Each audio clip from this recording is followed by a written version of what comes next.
Today we will expose the harsh reality behind Israel's glossy slogans and PR spin. While they claim to have the most moral army in the world, Haim Bresheeth's eye-opening book, An Army Like No Other, pulls back the curtain of Israel's defense force, also known as IDF, to reveal a much darker truth. It's not all about heroics and righteousness, far from it. Haim lays bare the IDF's dirty laundry, from decades-long and systematic human rights abuses and racism, to excessive violence, forced expulsions or outright executions, followed by structural discrimination against Palestinians no matter if they live in Israel, Gaza or the West Bank. Turns out being the most moral army doesn't mean much when you are trampling on the rights and lives of an entire population. And what about that old chestnut, a land without people for a people without land? Turns out it's just a catchy and successful slogan to justify stealing land from its rightful owners. Haim shines a light on the brutal reality of Palestinian dispossession, displacement, encampment, and the denial of even the most basic rights for those lucky enough to have survived Israel's expansionist wars and periodic terror campaigns Netanyahu and co call mowing the lawn. This all is a really far cry from the romanticized narrative of an empty desert waiting to be reclaimed. The truth is, Palestinians have systematically been killed, raped, they have been pushed aside, their voices silenced, and their existence denied in the name of a Jewish state. And we know all of that thanks to documents from Israel's own state archives and courageous men like Haim Bresheeth. In that context, Haim's book is a wake-up call, a slap in the face of complacency and blind nationalism. It challenges us to confront uncomfortable truth and reckon with the consequences of Israel's actions. We are only a hair away from Israel becoming the second nation on earth to ever use its nuclear arsenal against a perceived enemy. Such an attack on Iran is being prepared as we speak. The consequences for such an attack will be devastating not only for the Middle East. So let's stop with the sugarcoating and political correctness. Let's call it like it is and demand accountability for the injustices committed in the name of Israeli exceptionalism. Is it not high time to face the music and work towards a future where all people, Israelis, Palestinians, and the whole Middle East, can live in dignity, equality, and peace? Do we really need another mushroom cloud to wake us up?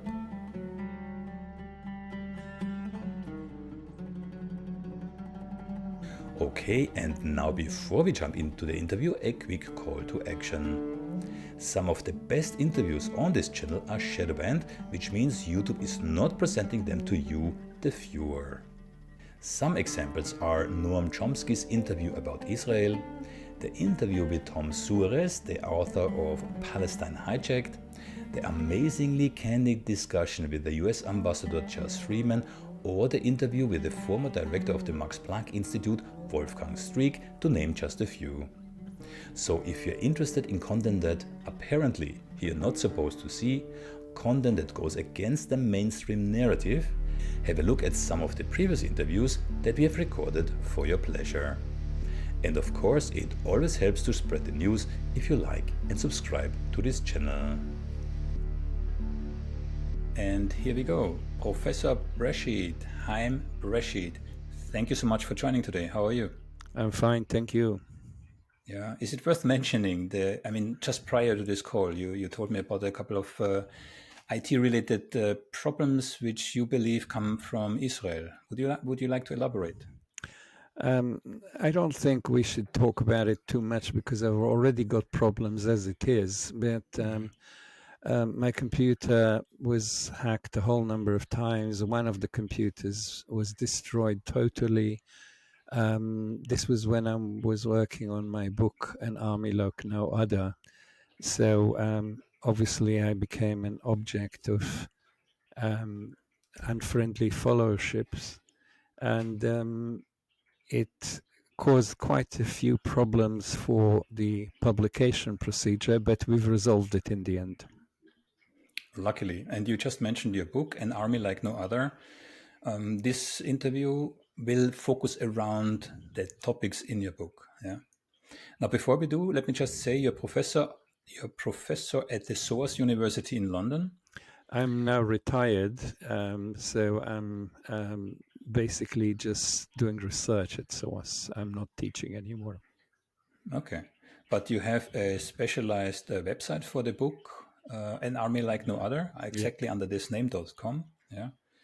You are the founder or co-founder of, what was it, a Jewish Network for Peace, right? Or am I confusing something? There's Jewish Jewish Network Voice for for Peace. Palestine. Sorry, Jewish Network for Palestine. Can you tell us a little bit about this? Sure. This is a sister organization of Jewish Voice for Peace in the United States. Because of the legal position of organizations like political charities in the United States, we couldn't use the same name. So they asked us to change the name. And we started our activities much later than them in 2017. And we have about, well, a few thousand members and followers who are connected to Jewish Network for Palestine. We work with other organizations like Islamic human rights organizations and Christian organizations which support Palestine, both in Palestine itself, in Britain, in South Africa, in the United States, and Europe, etc. And we are also one of the three organizations that started something called the Conviventia Alliance, which is an alliance of Jewish, Christian, and Islamic organizations supporting equality and peace with justice in Palestine. Yeah, and it's easy to be found on the internet. It's either Jewish Network for Palestine or Jewish Voice for Peace. So anyone can check it out. Okay. Now, to put this in a context, so there are a couple of things that happened most recently. Me sitting here in Holland, of course, I noticed what went on with the Palestine Congress in Berlin a couple of days ago. So the former Greek finance minister Yanis Varoufakis was there. Who also was there was the rector of the University of Glasgow, Dr. Hassam Abu Sita. That's a very special person because he was actually as a surgeon in the hospital in Gaza, in one of those hospitals in Gaza, when it was at the moment when it was bombed. So a very dramatic story here. What the police did, they raided basically this conference. It was a conference, right? Yes, it was a congress. They called it a congress, an anti-Zionist congress. Please elaborate.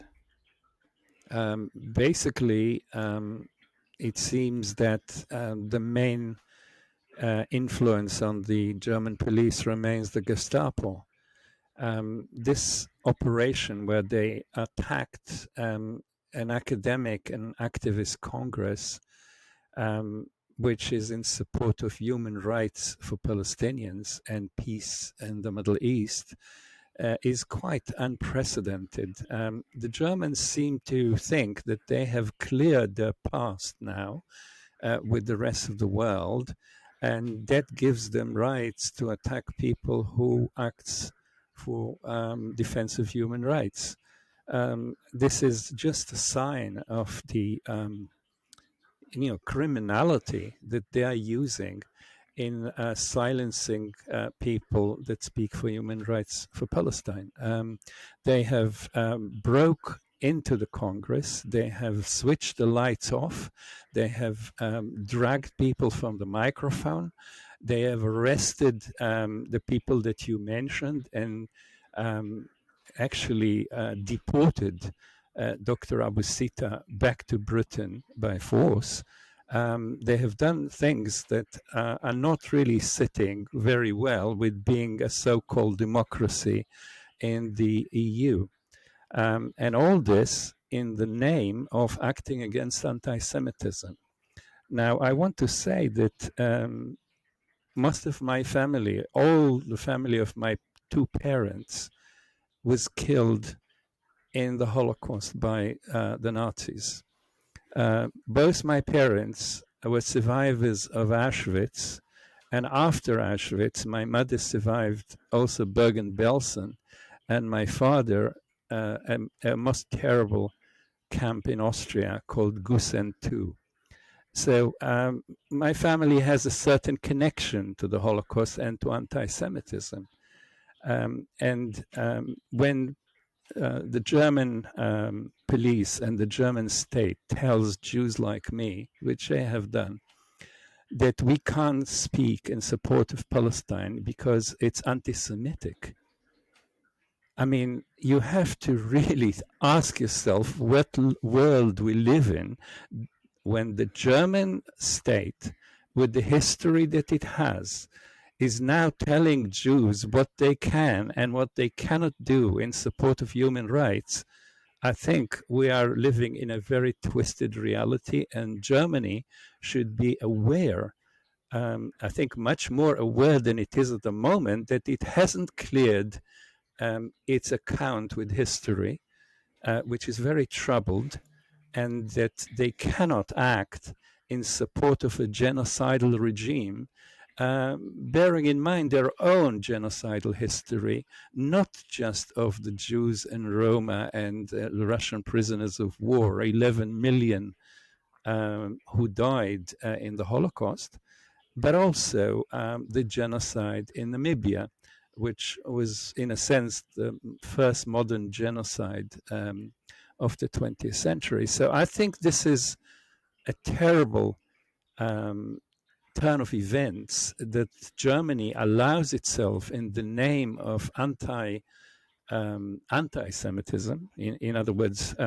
acting against anti-Semitism, to act in a racist manner against Jews and others who are supporting human rights. This is a terrible political position to take, and I hope that there is some future where they can resume a much more objective analysis of what is happening in the Middle East, and especially in Gaza. No country is allowed to support genocide because that is actually part of the Genocide Convention. Every country in the world is required to act against genocide, to make sure it never happens, and to not support any authority or any country that commits genocide. Germany is breaking that law and should be and is in the ICJ itself, together with Israel in that sense. The problem that I'm foreseeing is this is just the beginning. Yeah. So I mean, it has the distinct taste of fascism almost, right? That was not kind of terror related whatsoever. This is academics talking and police breaking in, silencing them, and now threatening them if they connect via internet feed from another country, they will still be prosecuted. Yeah. Well, this will be an illegal prosecution because there is no law either in Germany or elsewhere that allows the police to charge people that way, or to give them instructions not to connect to the internet and not to speak about this and not to speak about that.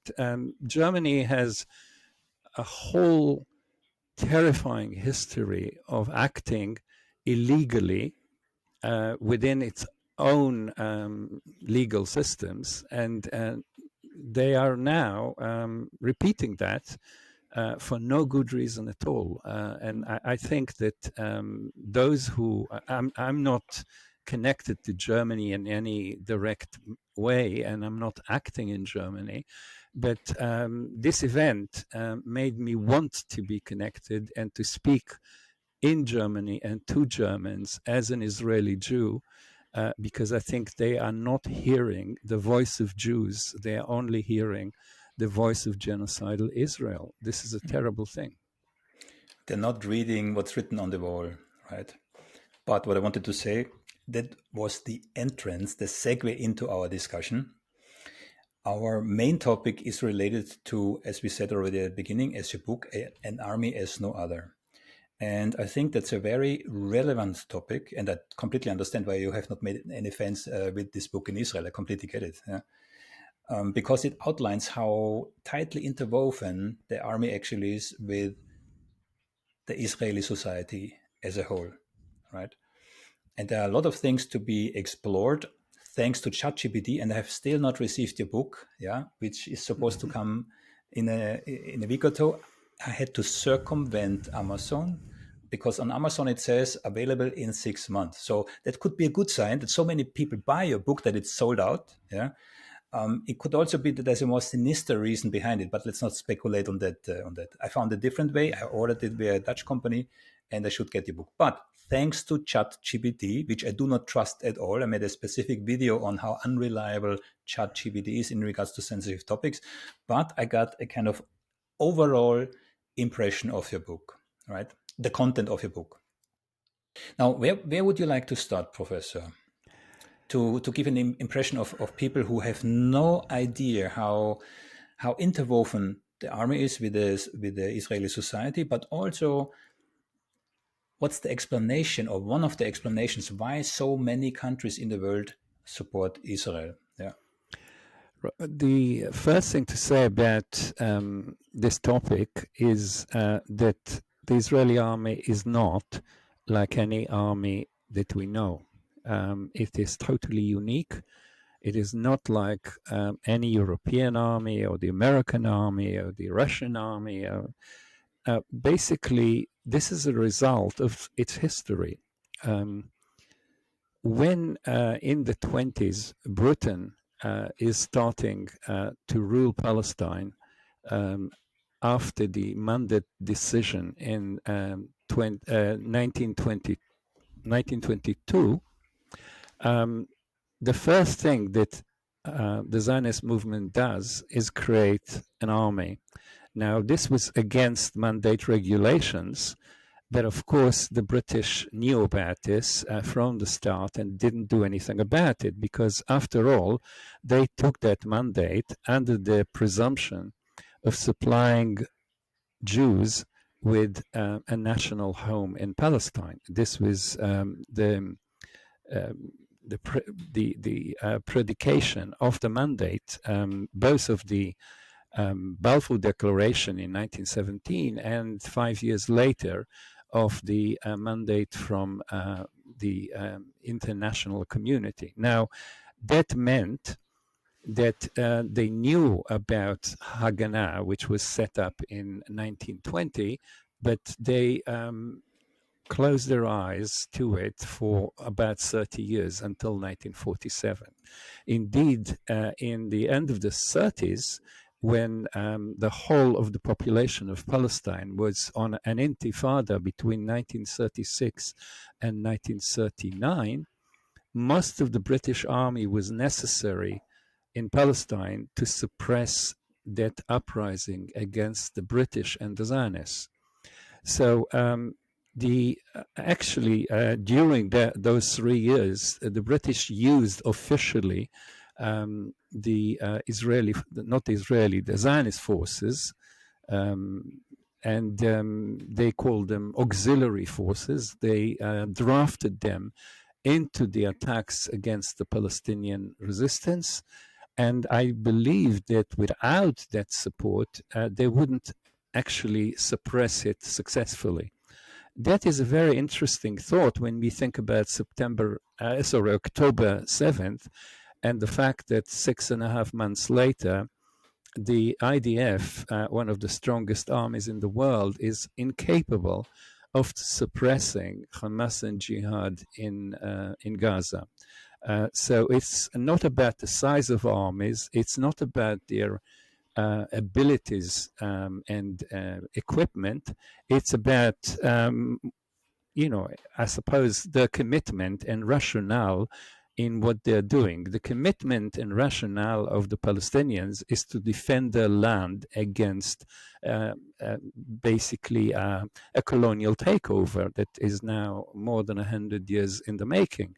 The rationale of the IDF is the opposite, is to steal the land, to get rid of the Palestinians from their own country, to deny them rights, to deny them, every human rights possible, and therefore they would lose when they fight Palestinian resistance, and they have until now failed to make any advances according to their own criteria. Now, in the 20s and 30s, we could see this already, because the Palestinians never had an army. They didn't think that being in their own country, they needed an army to defend them. And they only had local organizations in towns and villages, with, totally inadequate equipment, shotguns and such like, rifles used for hunting, that were supposedly going to defend them against Haganah, which was a professional army trained by the British. So that is the case, especially after the Second World War, because in the Second World War, all the Haganah members were asked by the commanders to join the British Army so that they can get proper British training. And they did. And they were, of course, a specialist Jewish units, the Jewish Brigade and so on, that actually came from Palestine. So this is at the time that the Palestinians refused to serve in the British Army, because the British Army was actually the support of the colonial project. So they found no place in the British forces, despite the fact that they did not support Nazi Germany ever. So we have a situation where... If I may, Professor, before we move on to after the Second World War, I would like to, well, it is actually almost after the Second World War. So I have a couple of notes in front of me in regards to the precursor of the IDF, right? So we have the Haganah, which you already mentioned. We have the Irgun, we have the Lehi, we have the Stern Gang. Yeah, those are the precursors of kind of, how do you call them, militias, pre-Israeli militias, which were officially designated as terror organizations by the US and by the UK, right? And I have a couple of examples in front of me, if I may, focusing on the prime ministers, on later Israeli prime ministers, and their connections to those so-called terror organizations. Yeah. Now we have of course Menachem Begin. He was associated with the Irgun, and the Irgun attacked the King David Hotel. Yeah, so it was not a little attack. I think they blew up almost half of the hotel. I've seen pictures of that. Yeah. Then we have Yitzhak Shamir, right? He was associated with the Lehi, with the so-called Stern Gang, yeah, and they assassinated the British minister Lord Moyen and the UN mediator Count Folke Bernadotte. Now, I did some research in regards to Count Folke Bernadotte. This gentleman personally is responsible for saving more than 30,000 Jews from Nazi Germany. Yeah, they killed him nevertheless. So that's what Yitzhak Shamir was associated with. Then Haganah, I think, was the biggest one. We have, of course, Ben Gurion, right? He was deeply involved. Moshe Sharet, it was the second prime minister of Israel, was associated with it. Golda Meir, right? Worked for the Haganah in various capacities, and we have also Yitzhak Rabin, of course, the fifth prime minister, right? So I said it on some other interviews. Israel is literally a child of terror, right? So from your perspective, the precursors of the IDF, Israeli Defense Force. Yeah, so I have contacts in Amman. They call it Israel's offense force, right? So how does that merge what I just said, all those kind of terror groups? And again, this is not our classification; it's an official classification coming from the US and from the UK at that time. How did this then merge into the regular army?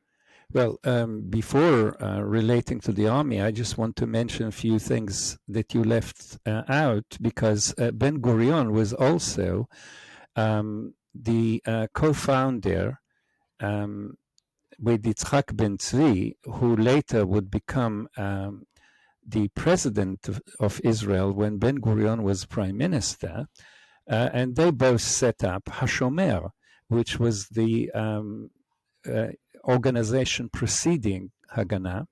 The Haganah also included well-known people like Moshe Dayan, and Ariel Sharon, a defense minister in the future and a prime minister. Infamous, very infamous. So very infamous people that actually developed the thinking of the army. Now, you referred to the bizarre name that the army has, and Moshe Dayan in the 50s and later again and again spoke about the fact that this is an offensive army and it is never choosing defense. And even when it has to defend, it acts as an offensive army. In other words, it acts before the attack rather than after an attack. It doesn't wait to be attacked. It starts an offensive to prevent attacks. And this is what Israel has already done in the last 75 years. This is the history. So this was the thinking that they actually picked up from the British in the 1936 to 1939 period, when the army was trained.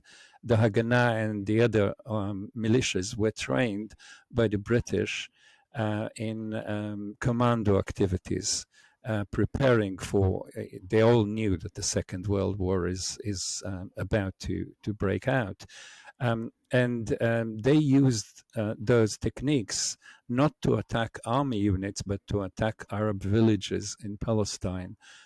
During the night, they used it to kill every 10th man in the village, what is called decimation by the Romans historically, killing every 10th person.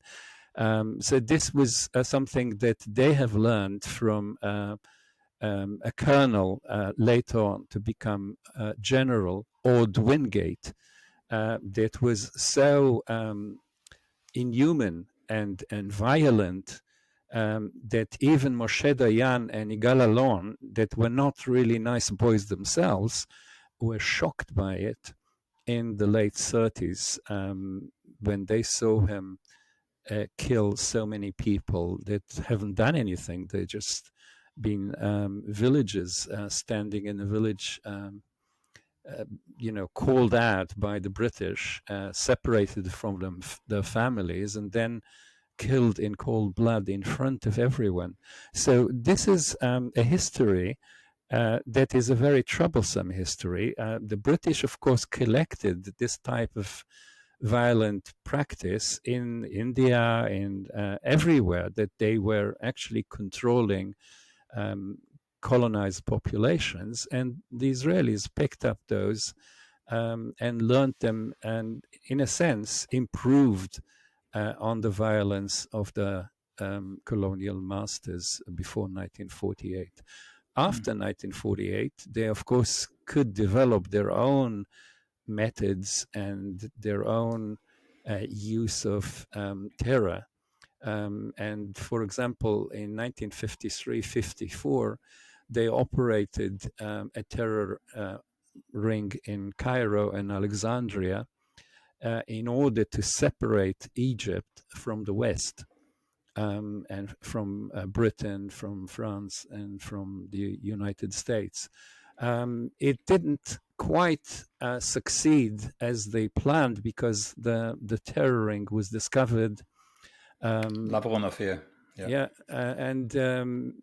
But to a degree, it was successful, because the Americans and the British have tried many times to kill Nasser, President Nasser, as they tried to kill Castro. So this propaganda against the Egyptians actually worked in the West, and the West accepted that Nasser is an enemy, and of course tried to remove him in 1956, baited by the Israelis and also aided by the Israelis. The three countries, Britain, France, and Israel, attacked Nasser after he nationalized the canal. So the history of this army is not just against the Palestinians, it's not just against the Egyptians, it's not just against the Syrians, Iraqis, Iranians, in Yemen. This is an army that is acting regionally as an outpost of the American and Western forces in the Middle East, and it is the only one trusted by the Western forces, where the West is fighting the rest. This is what it's now doing against Iran, against the Palestinians, against Iraqis, against a lot of forces in the Middle East, and I think beyond. This is an act that is used to frighten people elsewhere. They now know what the West will do to them if they try to be critical of it, if they try to fight for their rights. So this is a long history of serving interests which are alien to people in Palestine and in the Middle East altogether. Yeah. I'm looking at some items from your book. So if we now focus for a moment on the interconnectedness between the army and the Israeli society, right? I think that's a really important point to understand, because in most countries, like I think in Britain, they have 90,000 soldiers. Yeah. So there is a clear separation between the army and the population. That's not the case in Israel. Yeah. In Israel, basically everybody except for the Orthodox Jews have to go in the army, and even there are some discussions. Females are in the army.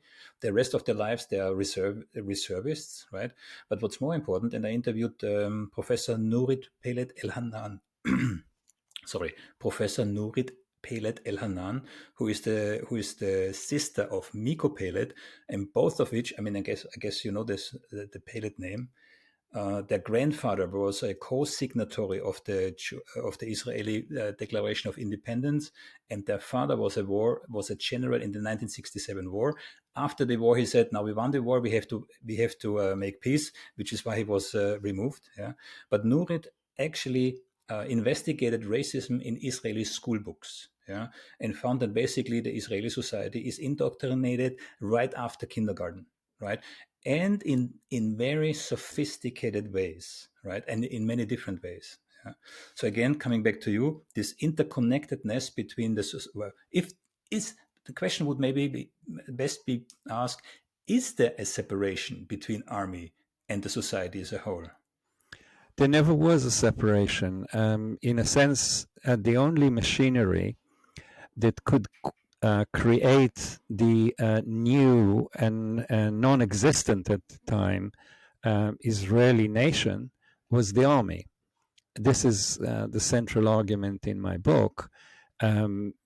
If you are doing social engineering of the type that Zionism did in Palestine, having to create a nation from the broken bits of the Jewish religion that survived the Holocaust, then you have a really big job before you, because those people coming from all over the world, mainly from Europe, but also from other places, the Arab world, etc., they never were militarized before. In 2,000 years of Jewish history in the diaspora, there never were, at least not that we know of, Jewish soldiers in great numbers. There was no Jewish army. There was no Jewish military experience. So what they had to do is create not just an army and a state, and like in Prussia, where in the 19th century they said that Prussia is an army that has a state. This was the same idea occurred to Ben Gurion, who was actually a great admirer of the Prussian model, of the Prussian and of the Spartan model. So these two models have created in his mind the special body of the Israeli army, and he called it the people are the army. And that meant that the whole people is the army, and the army is the people, of course, in turn. But he said in 1948 and 49, especially in the elections in the years 50 and following elections, that he sees the army, he sees the state, but there is no people, there's no nation, and he needs to create a nation. That was his big task, and he was very successful. So all efforts went into using the army to create a nation. Now, what does this mean? Most people coming from Europe didn't speak Hebrew. They spoke different European languages. They came from different cultures, from Asia, from North Africa, from Europe, from other countries in the Americas. So they didn't have anything in common. Even the Jewish religion was different between Ashkenazis and Mizrahis. So there was no Jewish nation. Judaism is not a nation. It is a religion, it is a culture, it's shared history, it's shared tradition, and it never shared military experience, and it never shared colonialism experience. So this had to be done, and it was done by the army that to this day has all kind of things that no army elsewhere has. For example, it is training and using theatrical troops in great numbers. Most actors in Israel get their training in the army, in those theatrical troops. They're training radio, television, and other media personnel. Most journalists in Israel get their training in the army, either in a radio station or in the Department of Publications. The army publishes a lot of different genres of books, from army, discussions, army topics, to social analysis, to entertainment. So this is not an army that you find elsewhere. It was used to teach people Hebrew while they were doing their service, and well into the 60s, women in the army used to be the teachers in outlying villages and towns near the borders. The army used to actually do the settlements. There was a special part of the army called Nachal that was doing the settlements of establishing new settlements along the borders. This is not an army that you can find anywhere else. And it was training most, as you pointed out before, most politicians in Israel got their training in the army as well, as generals. As Ben Gurion was the only one that didn't have an army title, but he actually was the proper commander of the IDF. Even before the state, he was the one that created the Haganah and Hashomer before that. So he was in control, not just of the army, but through the army, of every part of society in Israel. The army is also the largest financial body and the source of the military-industrial complex of Israel, which is the biggest industrial concern in Israel. Now it is privately owned, but to begin with, all of this was owned by the state, by the army, and by the trade union movement. Would you believe it? The Histadrut is supposedly a trade union movement, what never was, because it dealt with settlement, it deals with immigration, it deals with agriculture, but it also was the owner of two huge factories of armaments and munitions. So this is not a history that you can actually easily compare to another country, another democracy. Maybe it's most similar to North Korean army, but even the North Korean army doesn't have the functions that the Israeli army had and still has in many cases. It's not an army, it is a state within a state. I think you made the point already that Israel society is a militarized society, which, I mean, the same is true for America, right? So America is like 750 official and another 150 unofficial military bases around the world. The army permits everything. Yeah, people do not realize that the military industrial complex is selling arms all around the world, same as Israel. Only Israel is much smaller. The impact of the arms industry is a bigger one, right? So you have a chapter, I think, influence on in regards to influence on Israeli politics, yeah, where you explore the significant role of the IDF in shaping Israeli politics, with military leaders often assuming prominent political positions, right? So it's this same what we see in America, right? This kind of they call it revolving door policy between politics and arms factories, yeah. But I think in Israel it goes even further than that. Well, one of the historical uses of the army was training forces, especially in Africa, after countries were decolonized in Africa. Normally, they would be trained by Israel in the format that Israel believed is necessary. So they trained Idi Amin, for example, and we know what he did with that training. They also supplied all the dictatorship that you can mention with armaments, with training, with software and hardware. The training happened in Israel, the training happened in the country itself. This is still true. Most American police forces, for example, are trained by Israeli companies. This is also true about some countries in Europe. Now, I want to say that more than 150 states get their armaments from Israel. This is such a small country. It's even smaller than Holland, but it is providing armaments and, in that sense, death and destruction to 150 plus countries. That's 3/4 of the countries of the UN.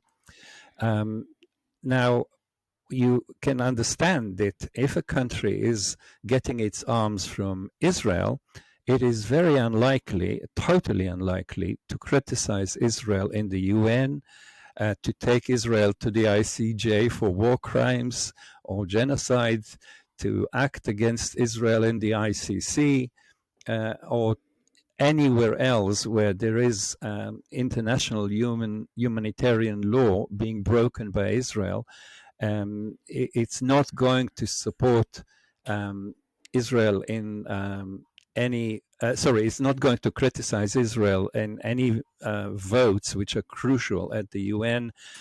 It is an automatic supporter of Israel. Think about something very recent. The war of Azerbaijan against Armenia, that Armenia lost so badly, though supplied by the Russians, not a small country, and not a weak one, with very good armaments. This was won mainly by Israeli drones, suicide drones, that destroyed the tanks of Armenia very efficiently. Without that, they would not have won.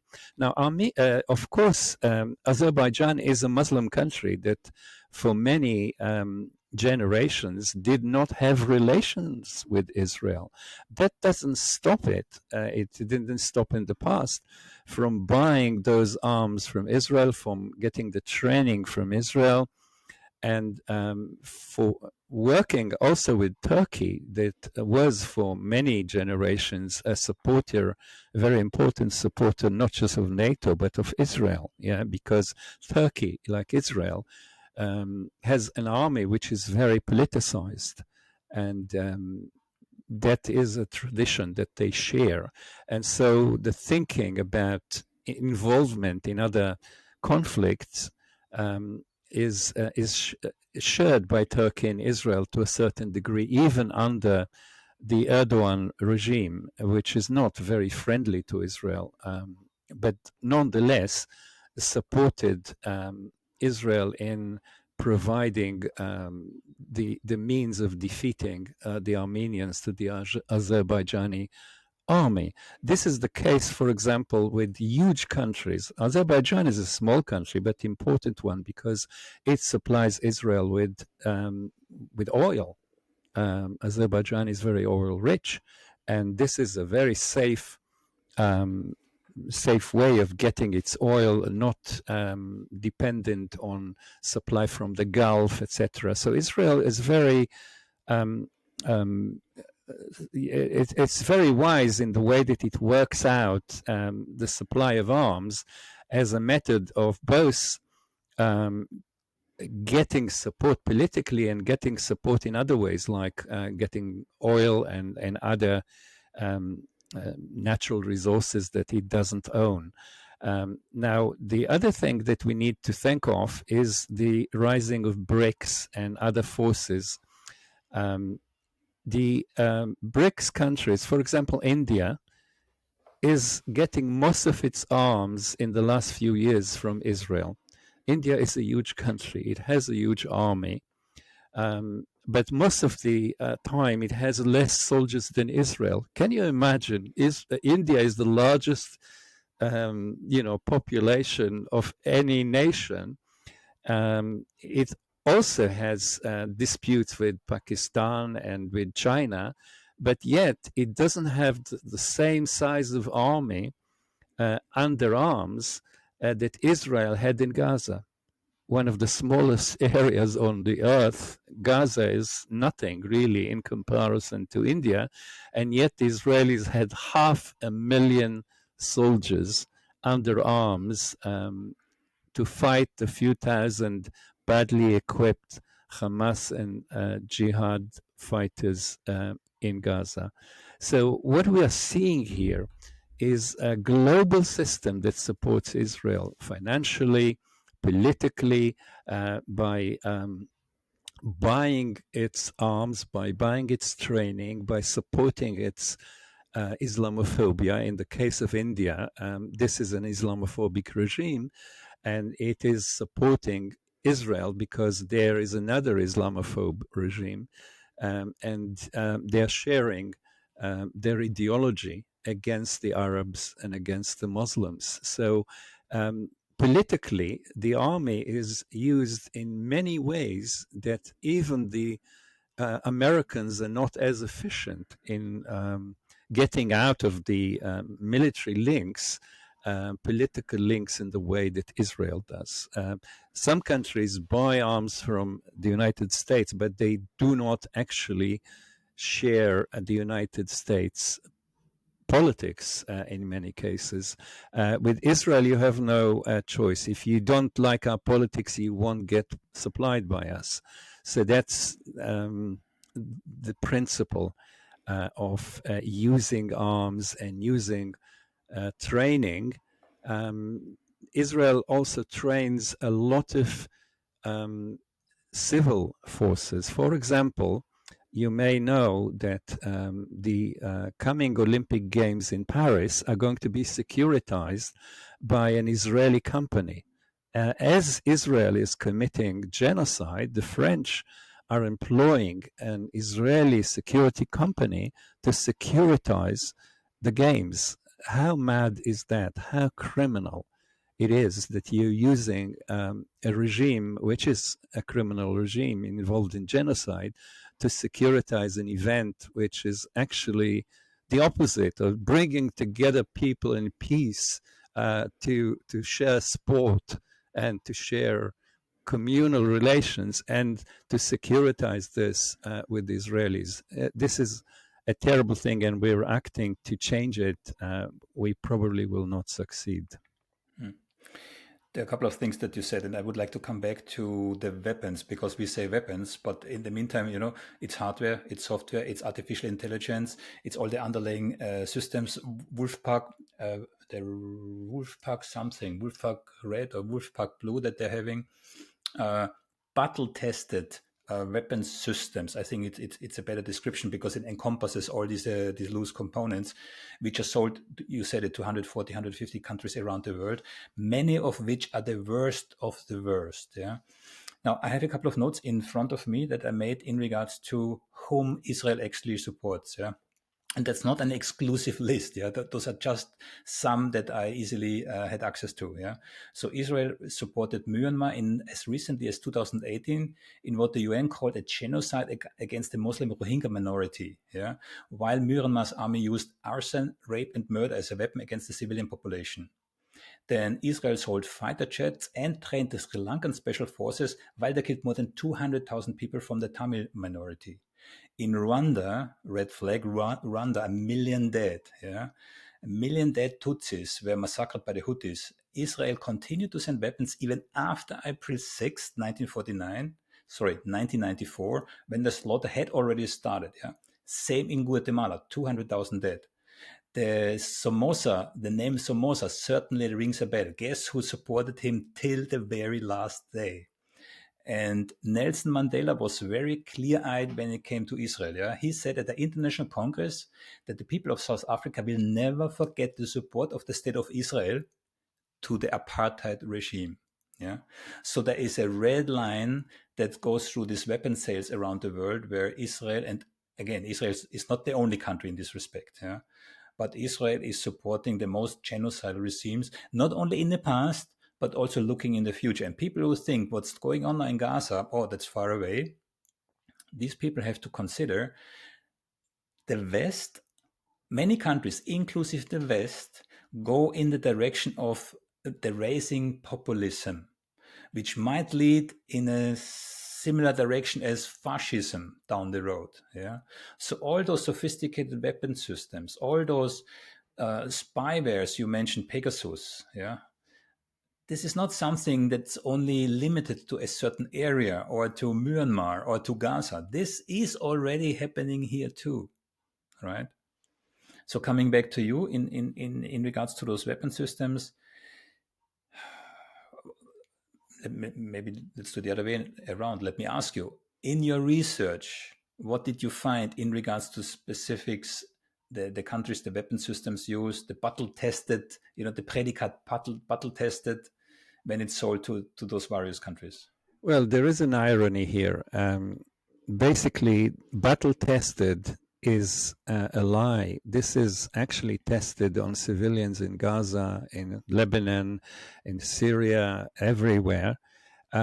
It's not tested on soldiers. Israel did not fight an army since 1973. It didn't do very well in 1973, if you remember.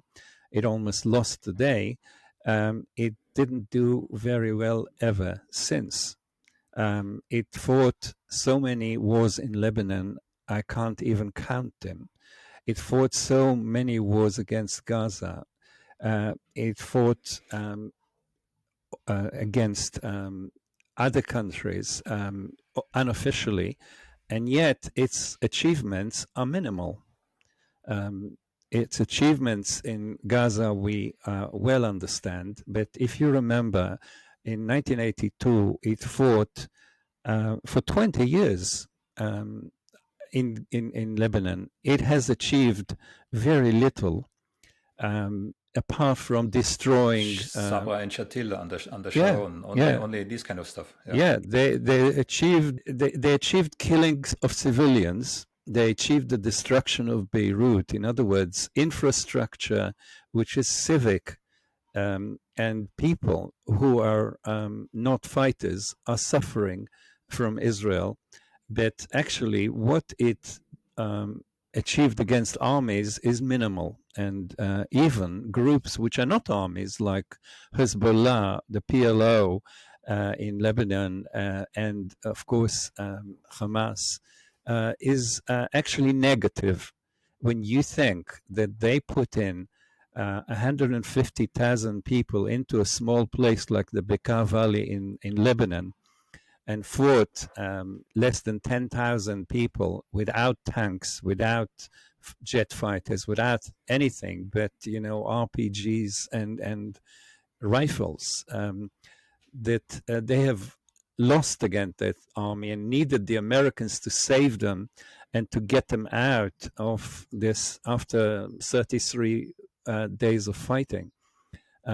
So when it comes to destroying villages, towns, and cities, and destroying the life and the infrastructure of cities and people, like in Gaza, Israel excels. Yeah, especially when the Americans supplied the Israelis with the largest bombs in creation, bar the nuclear bombs, and they throw them on hospitals, on schools, on universities, on housing, totally without any legal, moral, or even normal military thinking. It's not achieving anything military, it's achieving the destruction of life in Gaza now and in the future. The soil of Gaza is poisoned. The water of Gaza is undrinkable for the last 20 years, and now, of course, it will probably never be possible to drink the water there. You can't build anything because of the destruction that exists. Basically, Gaza is no more. And this is the success of the Israeli army. This is what they're talking about when they say battle tested. This is the battle they are referring to. So any regime that buys their arms also buys their ideology, buys their practices, buys their politics. And because those regimes normally are already dictatorships or versions of authoritarianism, that makes a lot of sense. But I want to speak about something in Europe, in the EU. The EU now, the EU countries as a group are now becoming Israel's largest client after the starting of the war in Ukraine.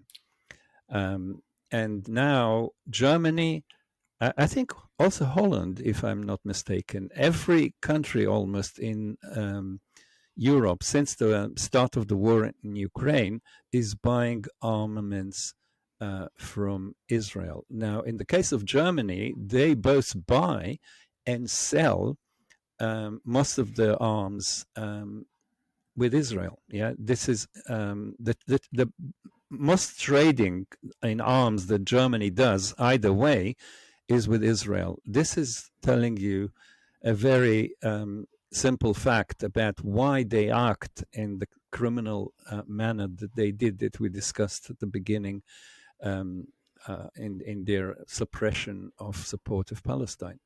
So this is a new development for the EU. The EU has given Israel an associate membership of all its organizations, including academic research, for example, where Israel is getting more support than some of the EU full members.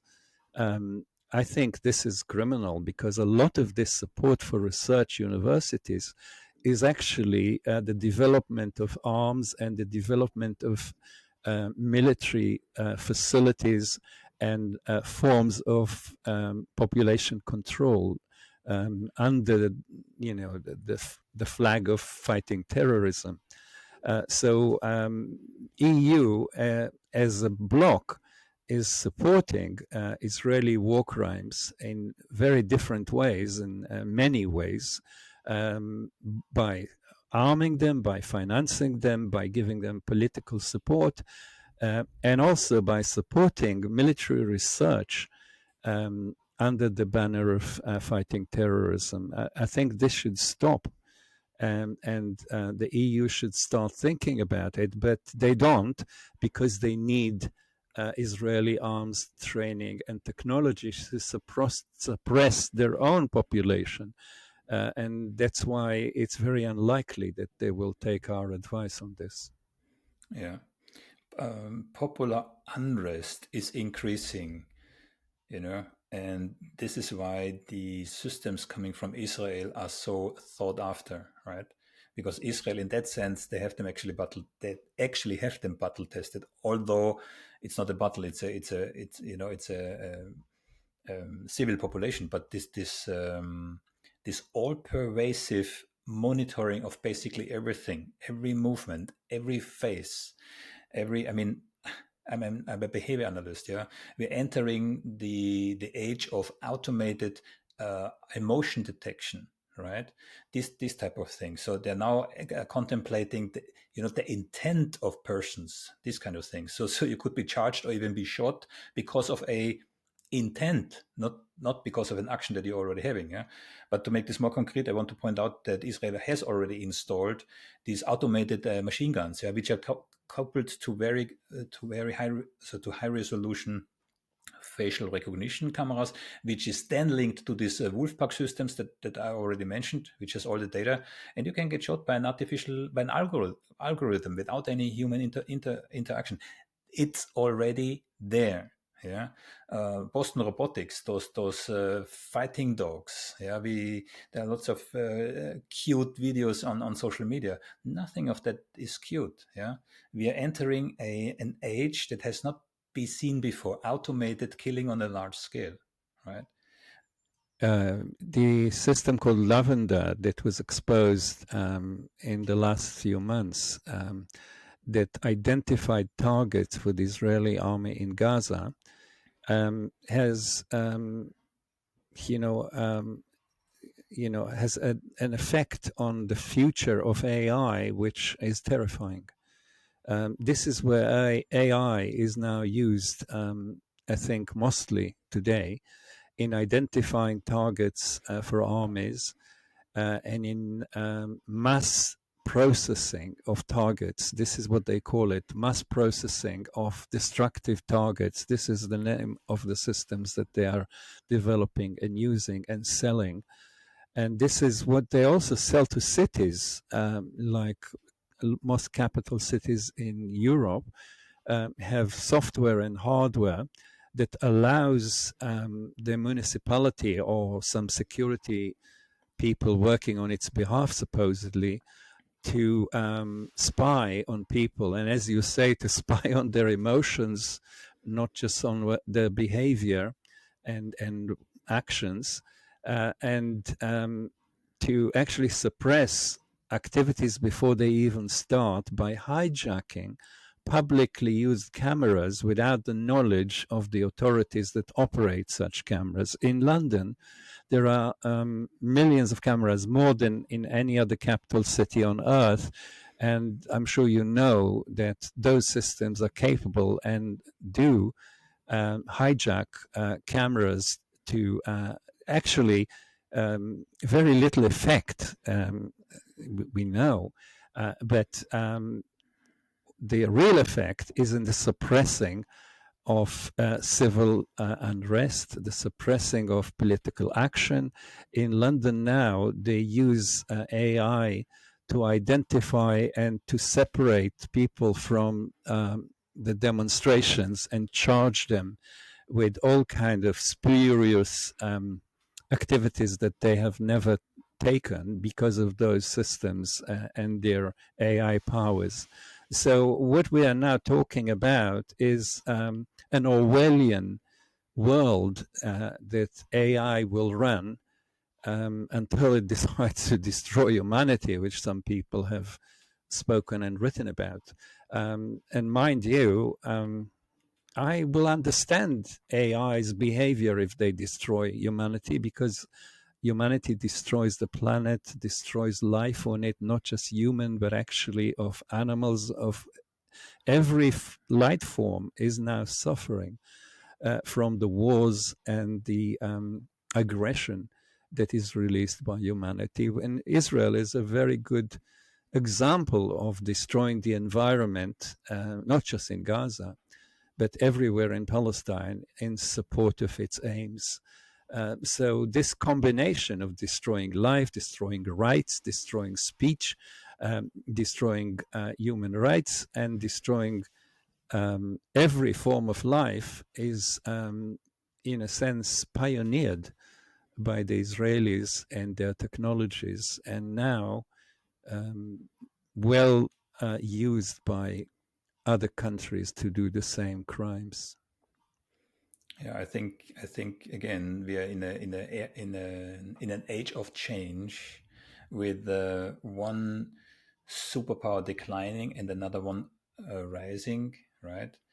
Which explains all those wars that are popping up left and right at the moment. Yeah. Now coming back to Gaza for a second. Yeah. So there was Jared Kushner publicly contemplating the value of beachfront property in Gaza, right? I mean, yeah, it's hard to contemplate. You have 40, 50, 60,000 people dead. We don't know how many are still crushed under all those rubbers. It's a wasteland, right? In the meantime, you have 2 million Palestinians being shuffled from left to right. It reminds me a little bit on Belgium, yeah. The Belgian king, I don't know how many millions of Congolese the Belgians killed, actually, right? And there was a policy to cut their hands off, not to kill them, but to cut the hands off. Why? Because the survivors have to care for those people.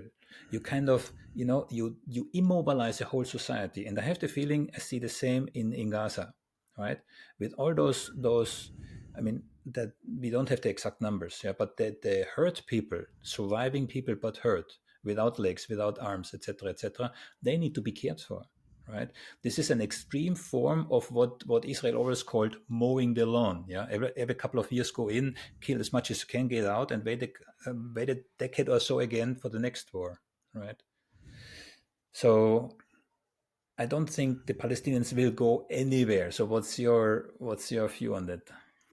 Well, the Palestinians cannot go anywhere. They didn't go to Egypt out of Gaza, as was suggested by Israel, because obviously they want them out of Palestine. And they want Gaza for the purposes that Jared Kushner is actually planning. But he's not alone. In Israel, there are societies already selling lots in Gaza. While this sounds like illegal and immoral, it's totally in line with what they want. I can't see Gaza being rebuilt for the Palestinians, but that's what should happen. Israel should actually take the 2 million Palestinians into Israeli areas, build temporary housing for them at its expense, because it is responsible for destroying their life and livelihood, not just in the last 7 months, but since 1948. And then rebuild Gaza for them, with them, at its expense. This will be a great and better investment than in arms and destruction. If Israel has changed its ways under pressure from the EU, from the West, from all the countries that now support genocide, supported actually the opposite, Israel could buy a future of peace and security. It's not interested in that. It never was. Israel lives off conflict, on the sword, as Dayan said in 1954. He said, we will always live with the sword in our hand. And a minute that we drop the sword from our hand, our end will come. So this is the future that Israel wants, wishes, and builds. Instead, it could have built, it could have reversed the damage that it has done to Palestine and the Palestinians for so many years, and built a future for both peoples. The future I see is a single democratic state for all the people of Palestine, including the refugees of 1948, without Zionism, without apartheid, without racism, with equality and justice for all. What is wrong with that? That was what the PLO suggested as its own solution. It wasn't interested in a country only for Palestinians. It accepted that Israelis are there. Yes, they are settler colonials, but if they would drop this attitude, will drop their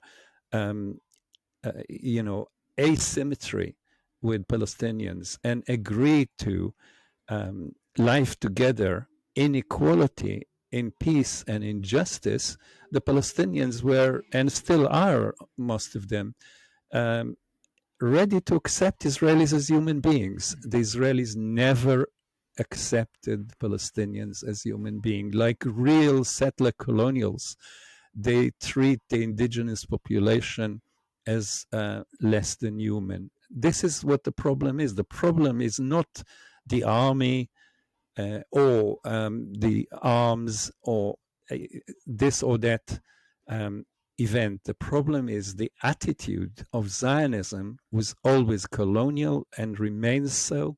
And as long as Zionism is the ruling ideology of Israel, yes, they will take Gaza and turn it into luxury beachfronts for Americans if Jared Kushner gets his way. I hope he doesn't. I hope that never happens. But this is what they're planning, and they're already selling, as I said, the lots in Gaza. The advertisements. Yeah, the advertisements in Israeli newspapers. Yeah. But there's one thing, I don't know if you followed this. So America is building now a port in Gaza. Yeah, supposedly to get in humanitarian aid, which could simply be provided by opening the borders so that the trucks which are already there can come in. Yeah, but I'm reading articles in regards to this port. And it's not even a new idea. Even Netanyahu said it's an old idea to build a port in Gaza to deport 2 million Gazans, Palestinians, right? The countries that I read were Greece, Spain, and Canada. It's very specific. So the Americans built a massive port, right, under the guise of humanitarian aid, but which might be used to actually deport 2 million people, right? So it's not sure yet if Palestinians in Gaza will remain. Yeah, and if that happens, then we know already what's next. That's the West Bank. The Israelis are saying this quite openly. There are three roles for the port in Gaza. You mentioned one of them, and that is the deporting of Palestinians. Gaza and Palestine, in law, own a huge gas and oil field, which is facing Gaza in the Mediterranean Sea. And Israel has taken it over illegally and promised Europe a replacement of the supply of gas from Russia. This explains also the behavior, the criminal behavior of EU countries, especially those along the Mediterranean coast that will be supplied by this oil. So they need an oil terminal and a port. So that's one function that isn't mentioned. The other function is the Red Sea to the Mediterranean canal that is planned now for years and will replace Gaza, the whole of the Gaza area by, or part of the Gaza area, by a canal front that will connect the Mediterranean in a way that will destroy Egypt in a sense financially because of its dependence on the existing canal. So these are the functions that Israel and the West are thinking about, the three functions.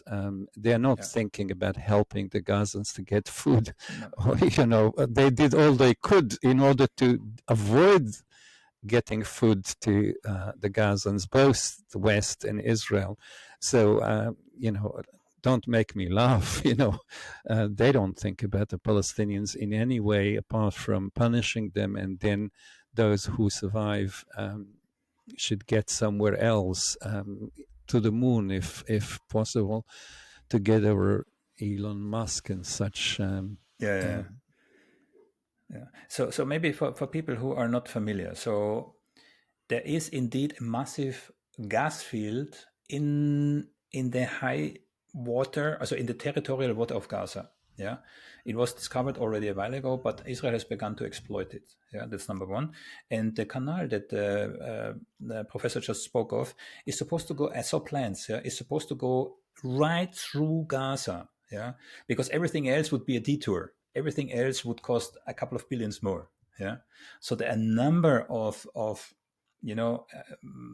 functions or interests in regards to Gaza, which makes Gaza such an attractive is maybe not the right word, but such a desirable object to obtain. None of those functions is helping the Palestinians. Exactly. This is the only function that is excluded from the West plans for Gaza. The plan does not include live Palestinians in Gaza.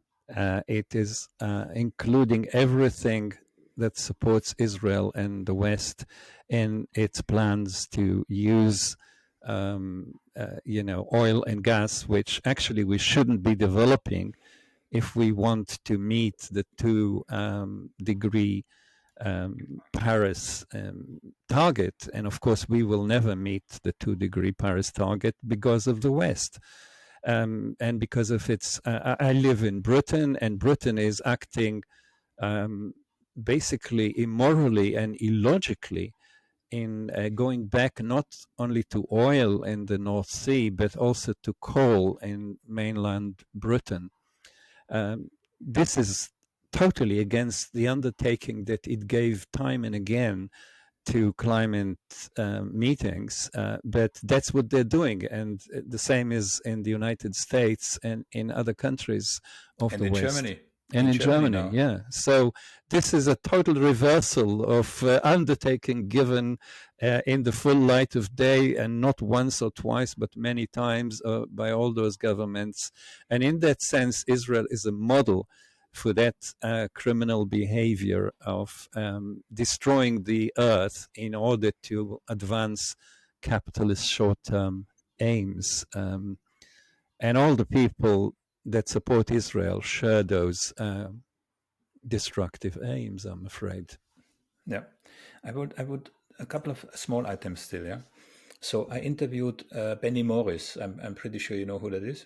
Yes, unfortunately I know him personally. Okay, so he said to me, it's all a matter of demographics, right? If they would allow the Arabs in, Israel would be no longer a Jewish state. And then he said, that's not what I want. That surprised me a little bit. Yeah, but Benny Morris, we have to give him credit, was one of the new historians who in the 1980s, together with Ilan Pappé and Avi Schleim, who I also interviewed, had access to Israeli state archives. They published work that was not, how shall I say this, well received within Israel. Yeah, but contrary to Avi Schleim and Ilan Pappé, Benny Morris then turned around in the later years of his life, right? Which is then, he said something like, what was it? Genocide might be justified, or something really, really drastic. Yeah, don't quote me now. I don't have the exact phrase in my mind. Yeah, but for him, it's a matter of demographics, right? Because you said before, just the one-state solution, right? This is where I actually want to go to. A one-state solution under the current situation will not happen. Yeah. Interestingly enough, a two-state solution was never intended, not even by Ben Gurion, and we know that from his letters to his son, where he wrote that. Maybe you don't let me talk. You're the guest here. Please tell us. Well, he was in the end of the 30s writing a letter which was published many, many decades later, explaining why he is supporting plans for two states in Palestine, because he said, we've got to take everything that is given and then act to take the rest. So every part of Palestine that we will take will be the basis for taking more. And we can't really wait until they will offer us the whole of Palestine, because that will never happen. So we have to be smart about it, in a sense. He didn't use this word, but yeah.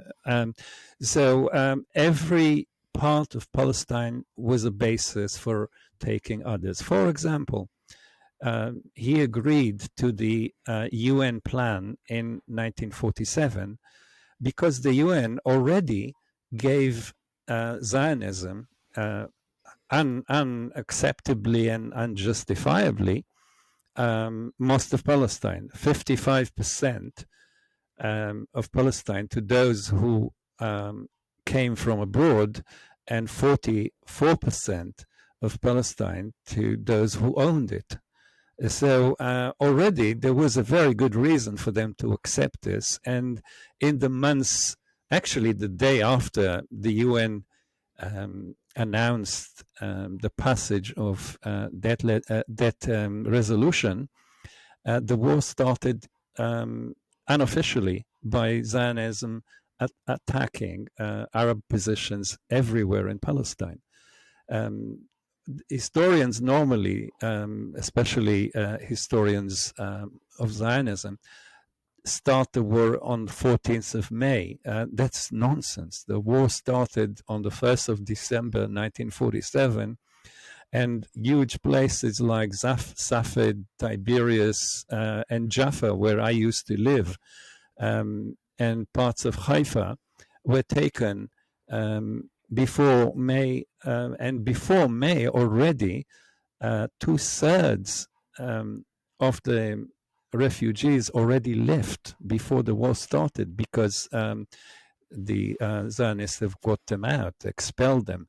So every part of Palestine is the basis, is the foundation for taking the rest. And they're doing this every day. Every day, another hill, another village is, cleared of its people. Another part is confiscated and built upon.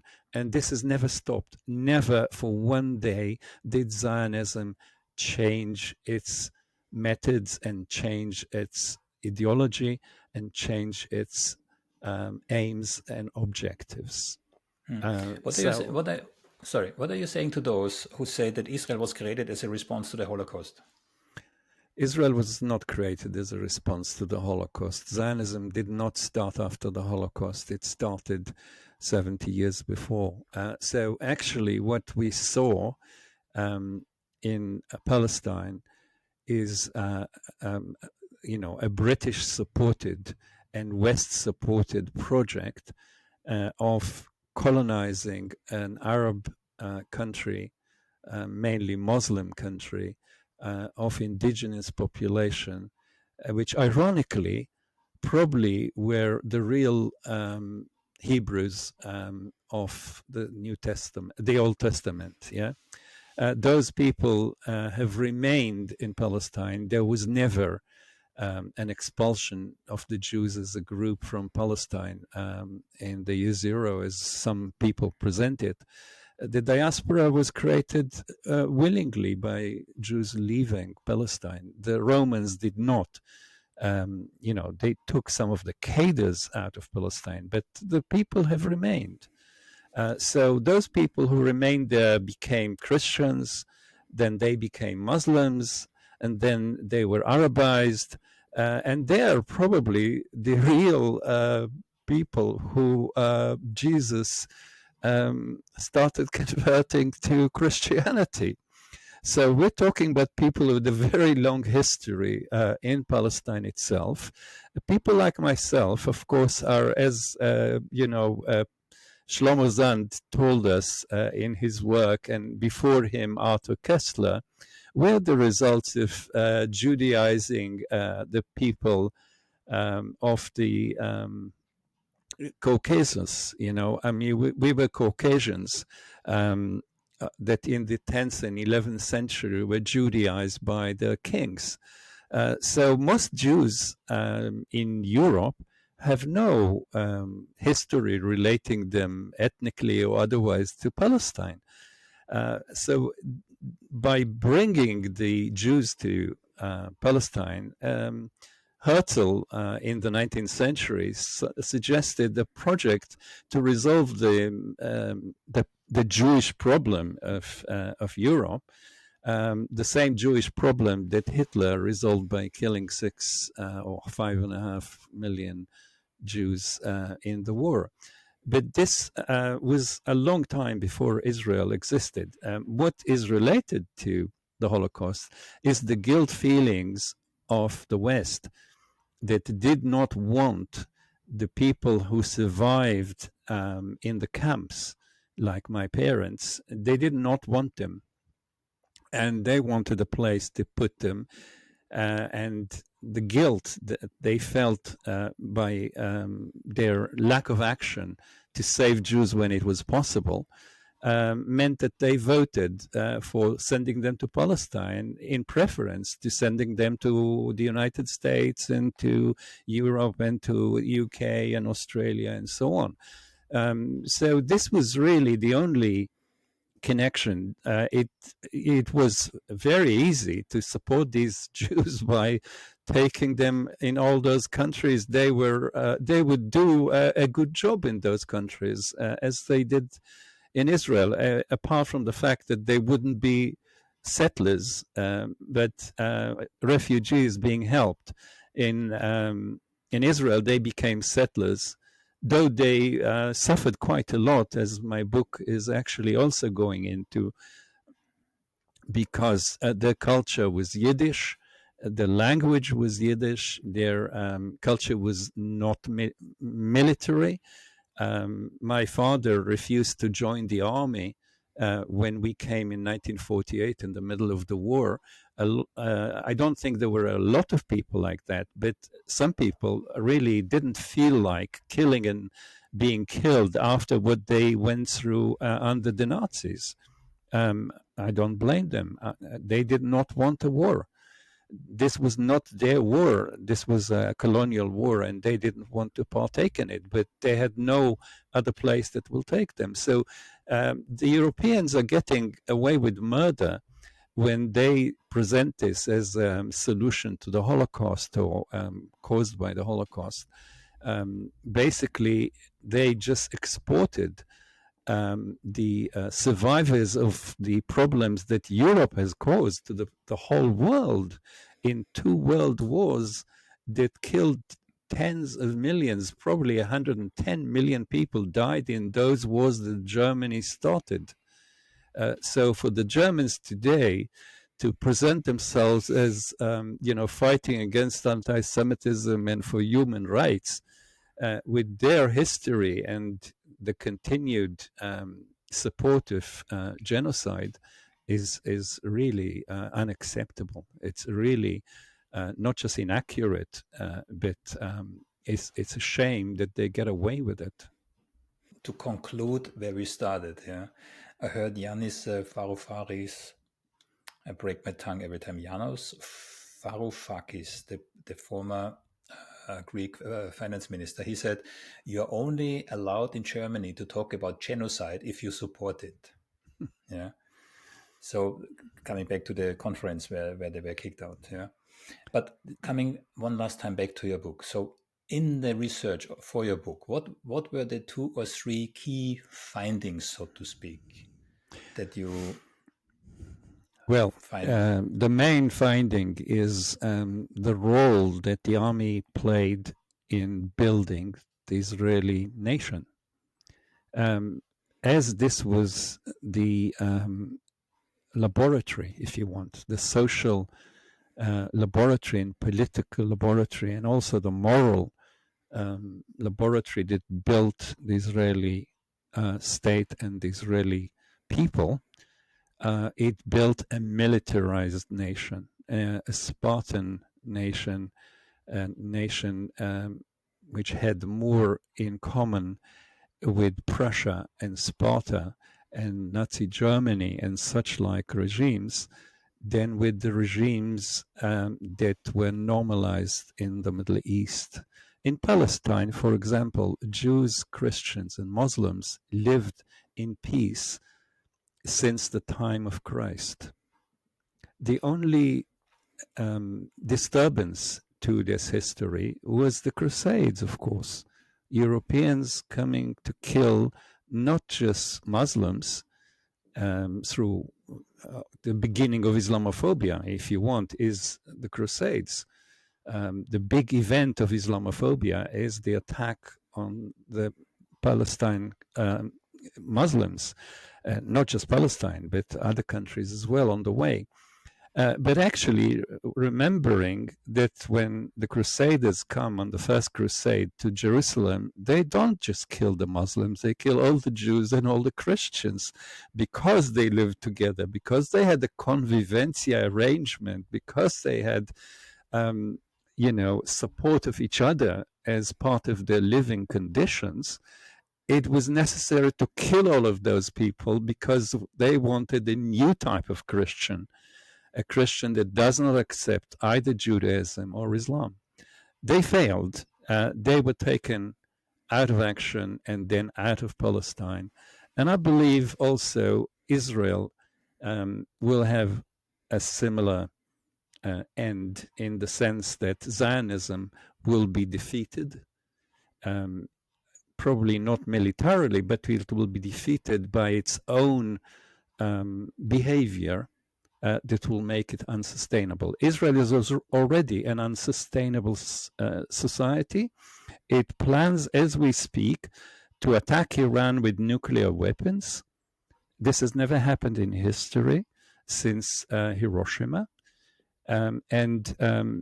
This is abated and aided by Europe, by the countries that we live in, by the United States, by Canada, by Australia, by the whole West. The whole West is supporting Israel.